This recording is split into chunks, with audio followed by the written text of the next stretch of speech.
Hace unos meses se realizaron elecciones legislativas y presidenciales en Colombia y por primera vez en su historia el triunfo electoral fue para una coalición de izquierdas denominada Pacto Histórico, liderada por Gustavo Petro. En las elecciones legislativas el Pacto Histórico fue la fuerza más votada, pero no se consiguió la mayoría. Mientras que en las presidenciales triunfó en la primera vuelta con el 41% de los votos y en la segunda con el 50,4%. Enfrentándose a un candidato totalmente inesperado, el empresario millonario Rodolfo Hernández, dado que los partidos tradicionales, conservadores y de centro, resultaron duramente derrotados. En este sentido, la victoria del Pacto Histórico y de Petro resultó ser histórica, tanto para Colombia como para la región latinoamericana, no solo por ser la primera vez que la izquierda asume la presidencia de la nación,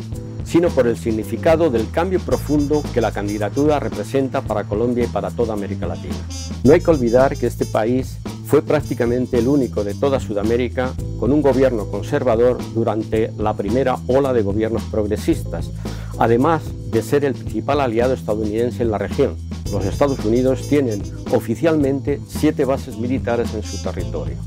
lo que llegó al gobierno de Duque a jugar un papel reaccionario a nivel regional, sobre todo en la política de agresión a Venezuela. Tanto en su programa como durante la campaña electoral, así como en su primer discurso presidencial, Petro fue señalando lo que serían objetivos fundamentales de su gobierno. El primero tendría que ver con la necesidad de conseguir la paz total para Colombia, tras décadas de inseguridad y violencia. Para ello, se pretende llegar a un gran acuerdo nacional con las distintas fuerzas políticas que garanticen la estabilidad política. Por otro lado, la reforma de las Fuerzas Armadas y los cuerpos de seguridad, así como la desaparición de los distintos grupos armados, los paramilitares, el ELN y los disidentes de la FARC, y una nueva política frente al narcotráfico. Un segundo gran bloque es la transformación del modelo económico que lleve a la economía colombiana del extractivismo a una economía productiva compatible con el medio ambiente, para lo que se hace necesario ir abandonando la dependencia de la minería y los combustibles fósiles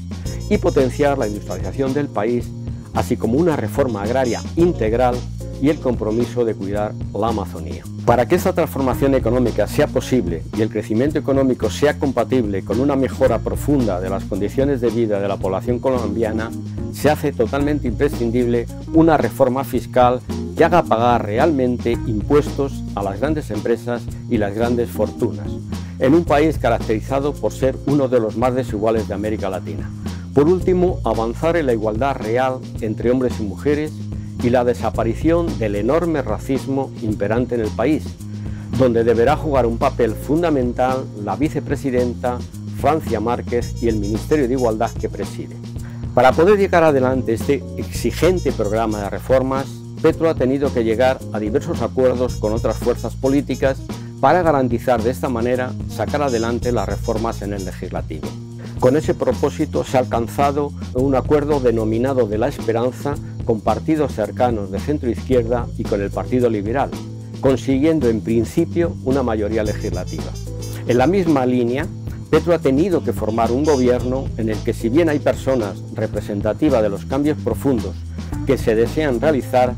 a la vez se ha nombrado a otras ideológicamente no afines, pero con un carácter técnico reconocido, de manera que se neutralice, por lo menos en parte, el rechazo esperado de los grandes poderes económicos, tanto nacionales como internacionales, al igual que ha tenido que dar entrada a representantes de los grupos con los que se ha llegado a acuerdos en el legislativo. De esta manera,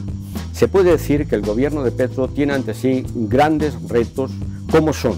ser capaz de avanzar en las reformas pese al profundo rechazo que encontrará de los partidos tradicionales conservadores, los grandes grupos económicos y los medios de comunicación mayoritariamente favorables a estos intereses. Por otro lado, tiene el enorme reto de sostener el siempre inestable acuerdo con las fuerzas legislativas que actualmente le apoyan, además de mantener unidos a los distintos grupos que constituyen el propio pacto histórico. Y lo que considero más importante, tiene el gran desafío de no defraudar a ese medio país que ha confiado en su proyecto y le votó en las elecciones presidenciales.